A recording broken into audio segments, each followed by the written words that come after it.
What's up everyone, it's Dakota and welcome back to another Pioneer video. And with Pioneer RCQ season coming up in just about a month, it's never too early to kind of familiarize yourself with the format. If you haven't played Pioneer in a while, we've had the Pro Tour some time ago and it looks like the metagame has kind of slowly taken shape, and with the lack of changes made to the format, we have a good idea of what the top decks are going to be, what we're expecting people to play kind of going into the season. And of course, while there is time for some minor changes and some tweaks to maybe take place, maybe even another whole archetype to come out, as of the recording of this video, these are going to be the decks that I think you need to be absolutely prepared for when you go to a store's RCQ.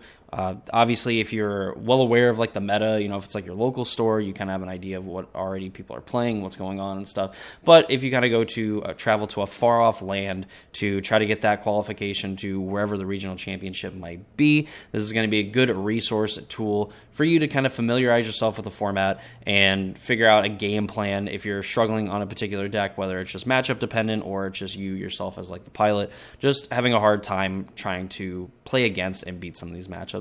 Of course, before we get too deep into the video and we tackle our 3 decks for the afternoon, if you're not already subscribed to the channel and you want to see more videos like this, you want to see other Pioneer Modern content, any of that stuff, please consider subscribing to the channel and ring the notification bell so you know when those videos get posted. And if you go down into the description down below, I'm going to have the deck list for each individual deck if you want to just kind of look, follow along, what have you, or just go over them later. Maybe you want to play them, who knows. But if you want to check those out, they will be linked in the description down below, along with a link to my Discord server as well. So if you want to join over there, go ahead and follow that link as well. So without further ado, let's go ahead and take a look at our first deck and start to tackle the Pioneer format and the various decks that you are going to see if you play in any RCQs this season.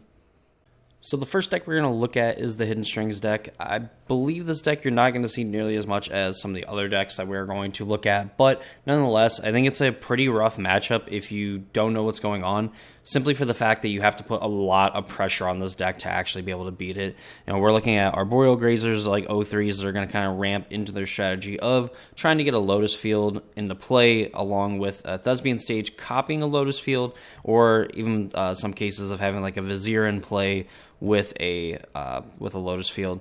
While not nearly as potent or as effective, because Poro of the Pages wants to untap lands, but still accomplishes kind of the same thing when you have like Hidden Strings and things like that. But ideally with this deck, you're going to want to put a lot of pressure early on this deck. You want to be able to disrupt it as much as possible. Kind of easy to do now with some of the versions of Rakdos Vampires we have that end up putting a decent amount of power into play and attacking a little bit more effectively and closing out the game a lot faster than some of these other decks, plus in combination with Thoughtseize.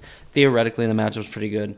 Even like being on the control side, if you're able to kind of close out the game very quickly, which is going to be the key to beating this deck, is getting pressure early and often and forcing them to have very specific cards at very specific times, because if they stumble, then you're able to actually go in and kind of take the games from them. Now, obviously, you got to do it twice in a best-of-3 format, but, very possible. While I think this deck is very much more consistent, thanks to Archdruid's Charm, just being able to play your lands naturally and go instant speed, go get a Lotus Field or a Thespian Stage to then, on your next turn, set up the win, basically, you still have a decent chance as long as you are able to kind of, Thoughtseize at the right time. You get in for as much damage as you possibly can and pray that your opponent stumbles a little bit. This deck is very unfun to play against. It's pretty cool to kind of go off with it if you're the one playing it, but it's not really a good time if you're someone that is unfortunately stuck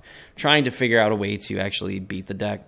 But as long as you have any kind of draw that is resemblant of something pretty aggressive, on top of being able to pack in like Thoughtseizes and things like that, or even like removal spells that they try to play like their Vizier, being ready for like their Leers and stuff like that, and kind of understanding how their piles and stuff work when they cast like Emergent Ultimatum, when they usually go over and get something like a Leer, they end up getting Omniscience, and then like a Pour Over the Pages, just kind of being able to read your opponent. In a lot of those cases, it's pretty much like deterministic, but even like Dark Petition, Leer, and Omniscience, stuff like that.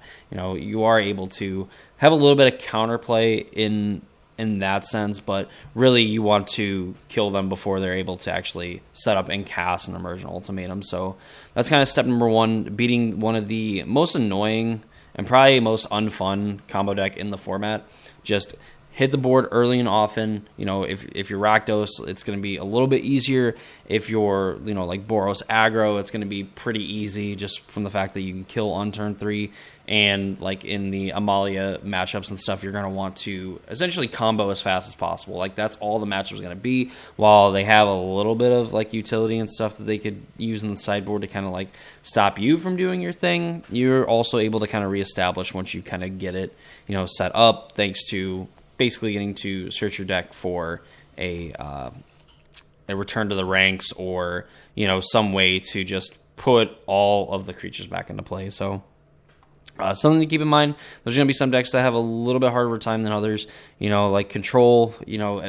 This deck has like the inevitability. It could just play like make land drops, cast cantrips and stuff, and then just absolutely overload your hand, force you to counter like a Dragon Lord Dromoka. Or they can just slam it when you're tapped out and force you to kind of spend mana on your turn to deal with it, and it just gets messy. This deck is not something you want to mess around with. You don't want to give them a chance or open up the window or anything like that. You want to absolutely just attack them as fast as possible, metaphorically and literally, to close out the game and really end it before they get started for them. So Hidden Strings, number one, it's going to be, or I guess number 3 technically, it's going to be one of the most annoying combo decks that you play against, at least with like Amalia. There's a little bit of play, like if you're one of the more interactive decks, you can just kind of blow up their creatures and stuff. Yes, they do have situations where like you tap out to maybe answer the board, and then they're able to kind of bring everything back and reestablish and set up and then essentially reapply lethal. But in a lot of those cases too, you do get a turn to mess with like what they have going on and just kind of hope maybe that they whiff on finding their win condition, because just like Yawgmoth in Modern, there is a minor fail rate. No matter how small, there is a fail rate, and it's kind of worth playing to it, where Hidden Strings a lot of the time is a little bit more deterministic at the cost of being just maybe a touch slower than that deck. So number 3, Hidden Strings. Let's go ahead and move on to our number 2 deck. At number 2, we have the new hotness of the format in Rakdos Vampires, better previously known as Rakdos Midrange. And the Rakdos Midrange deck has kind of evolved past being this kind of good value-y creatures and removal spells and what have you, and just being disruptive, having like this kind of Inti plus Smuggler's Copter engine that you had going with it, where you could kind of like discard your other cards, and then you end up getting just a hair more card advantage, virtually getting to draw 2 cards of Smuggler's Copter, things like that. Still very good, very powerful synergy, but clearly Rakdos has kind of moved into the point where we have a few combo decks that are just creeping up in usage and demand you to end the game quickly, and then also with Izzet Phoenix being one of the most played decks in the format, just having something big enough in the air to kind of answer their Phoenixes, and then also apply pressure to them as well. So looking at Rakdos Vampires, just the big combo is like Sorin plus Vein Ripper. Archfiend of the Dross seems like it's getting a lot of play now, for the fact that 4 mana 6/6, and whenever a creature an opponent controls dies, its controller loses 2 life. It does technically put you on a clock as well, because you are going to remove counters from it at the beginning of your upkeep, and if you has no counters on it after you remove the last one, you lose the game. We've seen Archfiend of the Dross in like these mid-range decks where, in conjunction with like Fable of the Mirrorbreaker, I've been plenty of times where you flip 2 Fables and you just make a ton of Fable tokens, and then you make a ton of Archfiend tokens, and then you attack your opponent for 1 billion, and even if they block, they're going to lose a bunch of life because you have like 8 Archfiend of the Drosses in play. Same thing with like Vein Ripper. If you're going to have like this kind of combo set up, like Vein Ripper, Archfiend of the Dross are big payoffs already, with on top of Vein Ripper being a pretty big payoff for Sorin Imperious Bloodlord as well. So the best way to kind of like deal with the Rakdos Vampires deck is going to be 2 ways. The top of your deck is very nice to you because Rakdos struggles against like the top decks and everything, like most decks, but this deck in particular, because it is kind of like getting the perfect information, getting to play Thoughtseizes and Duress, and just kind of pick apart your hand, if you're the combo decks of the format. I believe at least the Amalia deck is a little bit better set up against Rakdos, simply for the fact that, sure, like they could eventually get like a big burst of damage to like Vein Ripper and Archfiend of the Dross, and Archfiend of the Dross is a little bit, it's not going to completely negate the Amalia combo, but it is going to bring you a lot lower, and especially if you have multiple Archfiend of the Drosses in play. I believe if there's like 2 of them, then like, depending on how many creatures you blow up, you are going to lose life, based on, how many times you explored and things like that. So this deck already like evolving past like the form that we saw at the Pro Tour that ended up actually winning the event, putting 2 copies in the top 8, what have you, and doesn't look at, any way of like slowing down. Definitely if you're like the combo decks, you want to get out ahead of it and have it play off the back foot. While this deck does kind of have like that engine to where, if it does kind of fall behind, Archfiend, Vein Ripper, even like Preacher of the Schism is going to kind of start to bring it back into play. So you definitely want to go like on a turn-by-turn basis and try to win the turn by, forwarding your board state, not playing into such obvious like counters, forcing them to spend their mana to do other things rather than putting, Blood Tithe Harvesters and Preachers, Archfiends, and things like that into play. And really respecting the Sorin, because you definitely want to get to this Vein Ripper, if possible, before Sorin's able to put counters on it. Because even for the Phoenix deck, we're going to be looking at something like a turn 2 Ledger Shredder into like a turn 3, Lightning Axe. And on the play, that's probably going to be good enough. Even on the draw, potentially, it could be very good. But, you have like that 1 turn window where 1 removal spell is going to kill the Vein Ripper, and you're going to lose like one of your best threats in Ledger Shredder. So not super ideal. Basically, like, as long as you don't get comboed by this deck by like Sorin plus Vein Ripper, plays a lot like mid-range, and you just want to basically either get so far ahead of it to where it's going to need multiple pieces that it just absolutely can't have to try to beat you, or in a lot of cases, you got to be able to try to like grit and grind and try to find ways to out mid-range them, especially like in these mirror matches and stuff. It becomes a resource game, and you just want to have more resources than the more meaningful resources than the Rakdos deck. So if you're playing the mirror, definitely it gets very hard, and you're playing the mirror, it's very hard against like a Thoughtseize Duress deck to kind of mulligan hands that are pretty close. You're pretty priced into that. So just, I guess, kind of a tip in general against like mid-range decks. A lot of the time, if you're playing combo, you're playing another mid-range deck, what have you. Any hand that has some sort of game plan or whatnot is at least worth keeping, simply for the fact that a deck like this can just kind of take away those resources from you. They're going to take your best card anyway. So definitely, if the rest of the cards in your hand end up doing something and giving you some sort of action forward to potentially win the game, or, just be able to also rip apart your opponent's hand, what have you, that is going to go pretty far in the long run. But overall, with Rakdos Vampires, get ahead of them.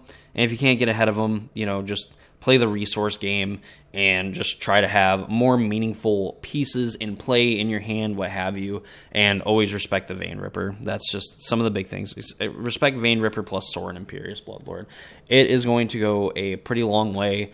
And also Fable the Mirror Breaker, because this card absolutely needs to go. It's not going to go anywhere, but we definitely need something to change. But yeah, Rakdos Vampires probably going to be one of the most played decks that you see, and that is at least how I would approach that matchup. So with that being said, let's go ahead and take a look at one last final deck that you're going to see probably even more than Rakdos Vampires. And finally, probably one of the worst kept secrets of the Pioneer format is Izzet Phoenix. And if you have watched anything Pioneer related in probably the last month, we know that Izzet Phoenix was the most played deck at the Pro Tour. Put 2 copies in the top 8. Had a pretty high win rate for a deck that at times can feel very swingy one way or the other, whether you just kind of whiff on Phoenixes or you just absolutely hit the mother load and you find 4 in your top 15 and you're able to put them all in the graveyard and bring them back on turn 3. Just the pure explosiveness of this deck is absolutely ridiculous, and has a decent game plan for if for some reason you just play through all these cards, you cast your Picklock Pranksters and what have you, and just don't seem to hit any Phoenixes, you don't draw any, they're all in the bottom 30 or 20 cards of your deck. This Ledger Shredder game plan is still pretty effective, all things considered. just getting to make a big Ledger Shredder, dig just ever so deeper, and give you a discard outlet for your Arclight Phoenixes. This deck is absolutely insane. The best way to beat this deck would be to play like Graveyard Hate main board, but it's also decently bad against everything else, so you really don't want to have something like that. Looks like they're resorting to like Ashiok as like a way to kind of deal with that. While the search is relevant for something like Lotus Field, even for something like a Amalia combo for when they cast like Corda Calling, the fact that Ashiok can also just mill a player and then each opponent exiles their graveyard. So this is also going to put cards in your graveyard while getting rid of your opponent's graveyard. You could even like target them too in a pinch if you don't really need to like mill any more cards to potentially hit more of like their Phoenixes and some of their other cards and stuff. And like you can kind of win games that way just by milling your opponent over and over again for how many cards that this deck can see, in a game that goes longer than 4 or 5 turns. This deck has a ton of consistency. We see Considers, we see Opt, we see Sleight of Hand, and all this culminating in like a Treasure Cruise or Galvanic Iteration for a Treasure Cruise or Temporal Trespass to then end up taking 2 extra turns with a bunch of Phoenixes in play and swinging for lethal. This deck is kind of a monster. There's a reason why it has a 58% win rate, even when people are packing Graveyard Hate in the sideboard. It's definitely a deck that wins a lot of game ones simply from the fact that it is very explosive, it is very powerful. If it gets like even a decent game 1 draw, it's going to have 8-9 power into play on like turn 3, turn 4. And it's going to be constantly attacking. They're going to be set up to get back their Phoenixes. Even if you manage to kind of sweep their board, they can end up getting 2 or 3 of them back, which then puts even more pressure on you to play another spell. And they're still going to be set up to do it again. You just never seem to get ahead in like game 1s against this deck. So a lot of the time you're just kind of hoping that they fail, they kind of low roll, maybe they get 1 back, maybe they have like a Ledger Shredder going. Even if they get 2 Ledger Shredders going, it's annoying, it definitely ups their consistency, but at least in that case, if you can kind of like manage the multiple Shredder draw and like the lack of Phoenixes, you can kind of beat this deck. Amalia combo and even the like Lotus Field decks can kind of combat this. Amalia theoretically having a little bit harder of a time because of the Fiery Impulses and Lightning Axes and just being able to like find them off of the 12 cantrips that this deck plays, on top of, again, the Ledger Shredder engine going, where it doesn't necessarily need to have these answers like on turn 1. If they're on the play, it makes it a little bit rougher for Amalia because they're going to be able to cast, a few cantrips and what have you and play a few spells and find some sort of answers, and then having some pretty good answers on the sideboard as well. So Izzet Phoenix, really game 1s, you're probably hoping to get a little lucky against them. It kind of sucks. But a lot of the time, you need to have like a lot of your very good draws to be, some middling draws from this deck. If you're playing like Rakdos, you're looking to get like Vein Rippers down early and just put them on like absolutely needing to have Lightning Axe, plus a creature to sacrifice, plus a card that they want to actually discard as well. And again, it kind of fits into that like Rakdos mid-range game plan where you can kind of like take away like one of their better cards, especially if they have like a Lightning Axe. You just take that card away from them and then follow it up with like a turn 3 Vein Ripper, playing, like Preacher of the Schism, things like that too, that just don't die to their Fiery Impulses and forces them to have Lightning Axes, and then gets you into a position where you're able to adequately pressure them and force them to have those draws where they get back 1 or 2 Phoenixes, and then punishing them with like Archfiend of the Dross or, the Vein Rippers, or if you're Amalia, basically having them pick between like, are you going to try to get a bunch of Phoenixes back, or are you going to try to stop my combo? Because even then, in some cases, you're going to be able to force the combo through anyway with inevitability. And even though it sounds pretty bad, honestly, from like the Phoenix side, because those are like 2 decks that are absolutely, very potent and definitely have some draws with the potential to beat Izzet Phoenix. If you stumble at all, Phoenix is absolutely taking advantage of that. Rakdos being in a better position now than it was before to kind of punish a stumbling opponent. Izzet Phoenix absolutely just slams the door on them. Like, we're talking, you knock, they open the door, they tell you to come in, you trip over that little, metal piece in between the door. They are immediately shutting the door on you, and you're getting knocked back about 10, 15 feet across the street because, like, they just slam it so hard on you. It's crazy. Like, the fact that this deck did not have any bannings or anything like that is pretty nuts. And even though I think the deck isn't totally unbeatable, I think just the power it has in game 1s and then game 2 and 3, able to play through Graveyard Hate like Rest in Peace, Tormod's Crypt, Remorseful Clerics, what have you, and sideboard into this like other game plan where it gets to play like a blue-red tempo deck and just kind of like pull the rug out from underneath your opponent, or I guess even you in this case, when you bring in your Graveyard Hate. But you still have to respect the fact that they could, have Phoenixes in their deck, because even in those games where it's like grit grind, you're basically spent all your resources trying to lock down the graveyard. A 4-mana 3/2 with Flying Haste is a very evasive threat that gets in a ton of damage if you're not able to answer it. So this is easily going to be one of the more difficult, if not the most difficult matchups that you're going to see. This is probably going to be the most common deck that you're going to see because it is relatively cheap and puts in a ton of work. And again, just can close out those games super quickly before your opponent really even knows like what's going on. So yeah, that is my 3 decks to watch out for in the Pioneer format. The absolutely decks you need a game plan for. You need to know how to tackle them depending on like what deck you're playing. And hopefully with this video, you can get ahead of it early enough. You can get enough testing in, get some friends over, play on Magic Online, whatever you have to do to better prepare yourself for these matchups. Because like I said, if you're not privy to a specific metagame of like a certain store or whatever event that you're going to, these are going to be safe bets that people are going to play these, and you're going to play them more than likely multiple times in a round, especially if you keep winning. Like, these decks are just going to be near the top of the metagame and near the top of the standings as long as the format doesn't have any changes, and of course, Thunder Junction coming out, we could see a potential ban list plus some other cards spoiled from the set that could end up, impacting the format. But as it stands now, these are the decks you have to be worried about. These are the decks you're going to have to have a game plan to beat, and how you decide to tackle that is totally up to you, because there's a plethora of answers to kind of do the things that you want to do and what you want to accomplish when approaching these matchups. So yeah, that's the video. Hope you all enjoyed. If you did, please leave a like. Comment down below if there is really any other kind of Pioneer videos that you want to see. We're going to be kind of gearing the content more towards the Pioneer format with the Pioneer RCQ season coming up, playing a lot more Pioneer on the channel as well.